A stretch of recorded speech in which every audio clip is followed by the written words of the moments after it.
वरहमतुल्लाहि वबरकातुहू। नाज़रीन कराम, आप सभी का इस्तकबाल है, आप सभी का खैर मक़दम है इस यूट्यूब चैनल पे। प्यारे नाज़रीन, प्यारे बच्चों, आज से हम शुरू कर रहे हैं क्लास 11 के कहकशां हिस्सा अव्वल 11वीं जमात की ये किताब है हिस्सा अव्वल, जिसका पहला चैप्टर मैं आप लोगों के दरमियान हाजिर हुआ हूँ। तो मैं क्लास को शुरू करने से पहले आपसे एक दरख्वास्त है कि अगर इस चैनल पे नए आए हों तो चैनल को सब्सक्राइब कर दें और शेयर कर दें उन बच्चों तक जो इसके पढ़ने के ख्वाहिशमंद हैं, ताकि हर वो बच्चा इसे इस्तिफादा कर सके जो पढ़ना चाहता है। ठीक है ना। तो चलिए शुरू करते हैं। तो आपकी किताब के अंदर जो सबसे पहला चैप्टर जो दिया गया वो कौन सा है? सर सैयद अहमद खान है। यानी इस चैप्टर के अंदर आपको ये बताया जाएगा कि सर सैयद अहमद खान की ज़िंदगी के हवाले से कुछ मुख्तसर बातें आपके दरमियान पेश की जाएगी। ठीक है ना। इस चैप्टर के अंदर उनकी पूरी ज़िंदगी के बारे में तो नहीं बताया जाएगा, लेकिन कुछ बातें मुख्तसरन आपके दरमियान यहाँ पे पेश किया जाएगा। तो चलिए शुरू करते हैं, देख लेते हैं सर सैयद अहमद खान। ठीक है ना। इनकी तस्वीर भी दे रखा है, देखते हैं। सर सैयद अहमद खान 17 अक्टूबर 1817 ईस्वी को दिल्ली में पैदा हुए थे। यानी कि सर सैयद अहमद खान के बारे में बताया, ये 17 अक्टूबर 1817 ईस्वी को ये दिल्ली में पैदा हुए थे। गोया कि इनकी पैदाइश की जो जगह है वो कौन सी जगह है? वो दिल्ली के अंदर ये पैदा हुए थे। ठीक है ना। उसके बाद बताया कि उनके वालिद का नाम मीर मुत्तकी और दादा का नाम सैयद हादी था।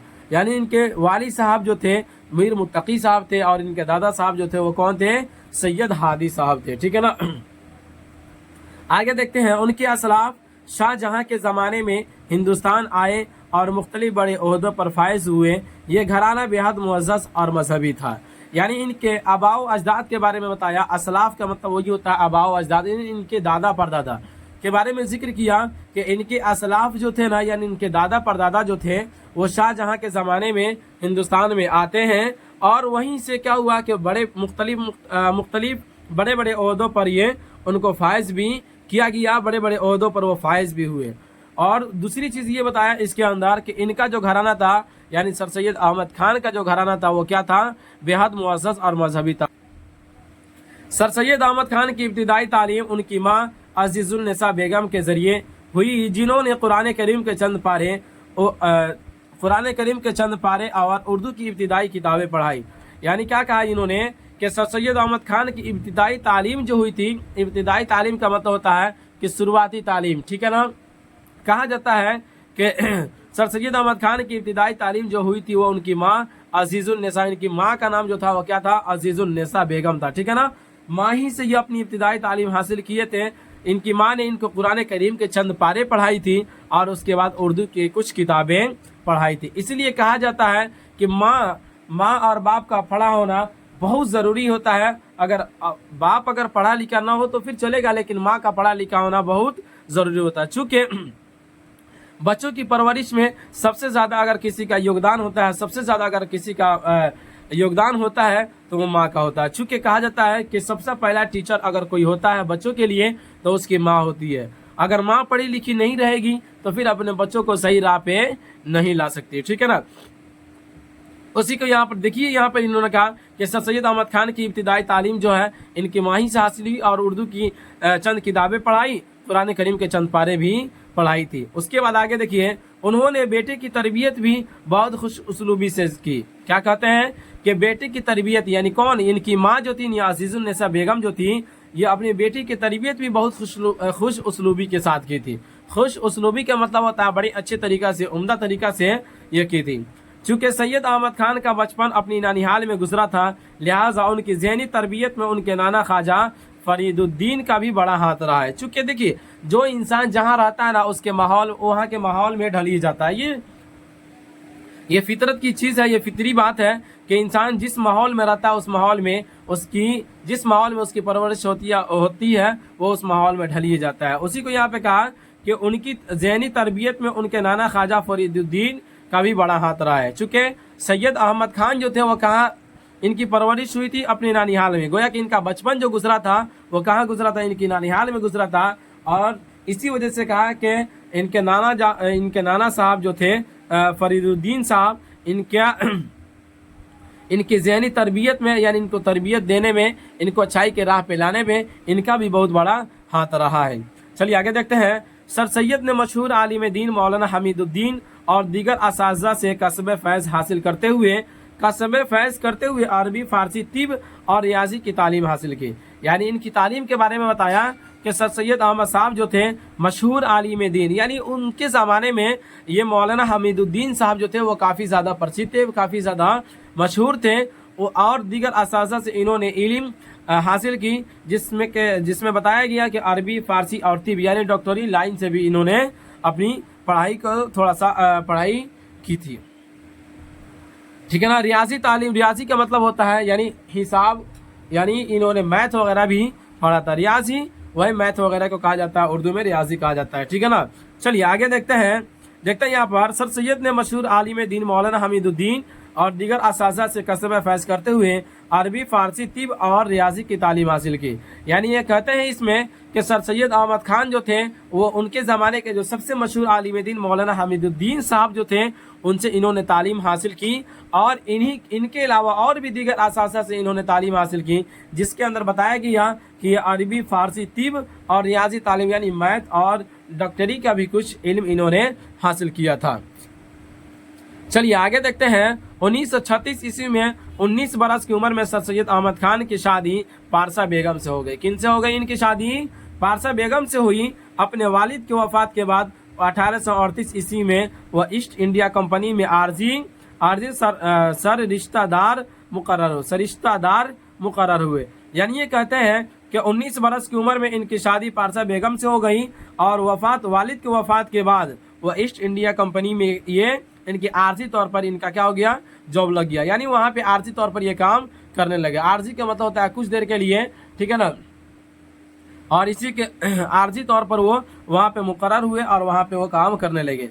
उसके बाद आगे देखते हैं। 1841 ईस्वी में उन्होंने मनसफी का इम्तिहान पास किया और मैनपुरी में बतौर मुंसिफ उनका तकर्रुर हुआ। यानी कहते हैं कि 1841 ईस्वी में इन्होंने मनसफी का इम्तिहान पास किया और मैनपुरी एक जगह का नाम है जहाँ पे बतौर मुंसिफ का इनका तकर्रुर हुआ। तकर्रुर का मतलब ये होता है कि यहाँ पे इनका क्या हुआ था, तकर्रुर हुआ था। वहाँ से उनका तबादला फतेहपुर सिकरी और बाद में दिल्ली हुआ। 1842 ईस्वी में बहादुर शाह ने जवादुद्दौला आरिफ जंग के खिताब से नवाजा। यानी क्या कहते हैं, 1842 ईस्वी में बहादुर शाह ने जवादुद्दौला आरिफ जंग के खिताब से इनको नवाजा। 1855 ईस्वी में सदर अमीन की हैसियत से वो बिजनौर गए, और 10 मई 1857 ईस्वी को जब उज़्र की इब्तिदा हुई तो सर सैयद बिजनौर ही में रहे थे। ठीक है ना। उसके बाद देखते हैं गाजीपुर में उन्होंने साइंटिफिक सोसाइटी की बुनियाद डाली। ये अंजुमन थी। 1864 ईस्वी में उनका तबादला अलीगढ़ हो गया। यानी कि 1800 कितना कहते हैं यहाँ पर, गाजीपुर में उन्होंने साइंटिफिक सोसाइटी की बुनियाद डाली और 1864 ईस्वी में उनका तबादला अलीगढ़ हो गया। अप्रैल 1869 ईस्वी में वो लंदन गए। अक्टूबर 1817 ईस्वी में वहाँ से वापसी के बाद रिसाला तहज़ीबुल अखलाक का इजरा किया। 1875 ईस्वी में मदरसतुल उलूम यानी Mohammedan Anglo Oriental school college की बुनियाद डाली। यानी कि सबसे पहले जो आज हम देखते हैं एमईयू यानी अलीगढ़ मुस्लिम यूनिवर्सिटी के नाम से आज जो प्रसिद्ध है, आज जो हमारे दरमियान है, वो उसके सबसे पहले वह स्थापक कौन है, उसको सबसे पहले किसने काम किया था, तो सर सैयद अहमद खानी ने उसको क्या किया था। चलिए देखते हैं आगे। उसके बाद कहते हैं कि वहाँ से वापसी के बाद अक्टूबर 1870 ईस्वी में वहाँ से वापसी के बाद रिसाला तहज़ीबुल अखलाक का इजरा किया। 1875 ईस्वी में मदरसतुल उलूम Mohammedan Anglo Oriental school college की बुनियाद डाली, जो उनके मरने के बाद तरक्की करते हुए 1920 ईस्वी में अलीगढ़ मुस्लिम यूनिवर्सिटी में तब्दील हो गया। यानी जो आज हमारे दरमियान अलीगढ़ मुस्लिम यूनिवर्सिटी जो देखने को मिलता है, उसके सबसे पहले बानी कौन है, सर सैयद अहमद खानी है। ठीक है ना। चलिए आगे देखते हैं। सर सैयद अहमद खान को अंग्रेजी हुकूमत ने सर के खिताब से भी नवाजा, जो उनके नाम का हिस्सा बन गया। 27 मार्च 1898 ईस्वी को इनका इंतकाल हो गया। यानी सर सैयद अहमद खान जो थे 27 मार्च 1898 ईस्वी को इस दुनिया से चल बसे। اس کے بعد کہتے ہیں کہ سر سید نے اپنی تعلیمی اور اصلاحی کاموں کے ساتھ ساتھ تصنیف و تالیف میں بھی خصوصی دلچسپی لی اور کئی یادگار کتابیں لکھی، جن میں اثار و سنادید، خطبات احمدیہ، اسباب بغاوت ہند، تفسیر القرآن اور تبیین القرآن بطور خاص اہم ہے، ٹھیک ہے نا۔ یعنی کہ یہ جس طرح سے تعلیم کے اندر یہ منہمک تھے، مشغول تھے، اسی طرح اصلاحی کاموں میں بھی یہ کافی زیادہ دلچسپی سے یہ کام کیا کرتے تھے۔ اس کے ساتھ ساتھ یہ تصنیف و تالیف میں یعنی بہت ساری کتابیں لکھنے میں بھی انہوں نے اپنے وقت کو لگایا تھا۔ اس کے بعد کہتے ہیں کہ دیکھیے ان لوگوں کی زندگی سے ہمیں ایک پیغام، ایک سبق ملتا ہے کہ انہوں نے اپنی پوری زندگی ایک علم کو پھیلانے میں، علم کو اوپر بڑھانے میں، ایجوکیشن کو عام کرنے میں ان لوگوں نے اپنی پوری زندگی لگا دی۔ لیکن آج ہماری حالت یہ ہو چکی ہے کہ ہم بالکل علم سے کوسوں دور ہوتے چلے جا رہے ہیں۔ یہ ہماری ناکامی کی سب سے پہلی سیڑھی یہی ہے کہ اگر ہم نے تعلیم کو چھوڑ دیا، تعلیم کو پس پشت ڈال دیا، تو یہیں سے ہماری ناکامی کی پہلی سیڑھی شروع ہو جاتی ہے، یہیں سے ہماری ناکامی کی گنتیاں شروع ہو جاتی ہے۔ تو جہاں تک ہونی چاہیے ہمیں اپنی تعلیم کو آگے بڑھانے کی کوشش کرنی چاہیے، اور جہاں تک ممکن ہو حتی الامکان کوشش کریں تاکہ ہماری تعلیم ایک اعلیٰ سے اعلیٰ مقام تک پہنچ سکے، ٹھیک ہے نا۔ اس کے بعد کہتے ہیں کہ انہوں نے کئی اہم تاریخی کتابوں کا بھی مرتب کیا، انہوں نے کثیر تعداد میں اصلاحی مضامین بھی قلم بند کیے۔ یعنی کہ کہتے ہیں کہ بہت ساری تاریخی کتابیں بھی انہوں نے لکھی تھیں، لیکن اس کے ساتھ ساتھ انہوں نے کیا اصلاحی مضامین بھی، بہت ساری اصلاحی مضامین بھی انہوں نے لکھا ہے۔ سر سید اور ان کے رفقا اردو نثر میں سادہ بیانی اور مختصر نویسی کے رواج دیا اور اس زبان کو ترقی کی نئی بلندیاں عطا کی۔ ان کی ہمہ جہت ادبی خدمات کو دیکھتے ہوئے انہیں اردو کا نثر کا بابا آدم بھی کہا جاتا ہے۔ یعنی کہ سر سید احمد خان کو اردو نثر کا بابا آدم بھی کہا جاتا ہے، ان کی خدمات کی وجہ سے، ان کی خدمات کو دیکھتے ہوئے۔ سر سید نے اپنے وطن اور ابنائے وطن بالخصوص مسلمانوں کے لیے بڑی قربانیاں دی، مسلمانوں کو عذر کے صدمے کو بھلا کر جدید تعلیم کی جانب راغب کیا۔ وہ ایک بڑے مصلح اور بڑے ادیب کی حیثیت سے ہمیشہ یاد رکھے جائیں گے۔ یعنی یہاں پر یہ کہا کہ سر سید نے اپنے وطن والوں کو اور خاص طور سے مسلمانوں کے لیے بڑی قربانیاں دی۔ کس کے لیے؟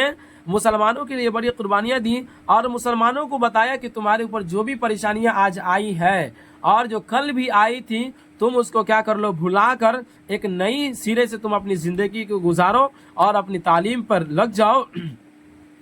اس طرح سے مسلمانوں کو انہوں نے ابھارا۔ اس کے بعد کہتے ہیں کہ سر سید احمد خان نے جتنے بھی ادبی خدمات میں انہوں نے اپنے کام انجام دیے ہیں، کبھی بھی ان کی خدمات کو فراموش نہیں کیا جا سکتا۔ یعنی یہ اتنے بڑے ادیب ہیں کہ جب بھی ادبا کی فہرست لگائی جائے گی، لکھی جائے گی، بنائی جائے گی، وہاں پہ سر سید احمد خان کا نام جو ہوگا وہ سر فہرست ہوگا، یعنی سب سے پہلے یہی ہوگا۔ اسی کو یہاں پہ کہا کہ بڑے ادیب کی حیثیت سے ہمیشہ یاد رکھے جائیں گے، ان کی بات کو اور ان کی خدمات کو کبھی بھی بھلایا نہیں جائے گا۔ تو یہ رہا آج کا سبق، سر سید احمد خان کی زندگی کے بارے میں کچھ مختصر سے حالات کے بارے میں آپ کے درمیان پیش کیا گیا۔ پھر ہم نیکسٹ اسباق میں آپ کے درمیان لے کر آئیں گے ان کا لکھا ہوا مسلمانوں کے نام سے جو مضمون ہے۔ چلیے اسی پر اختتام کرتے ہیں۔ خدا حافظ۔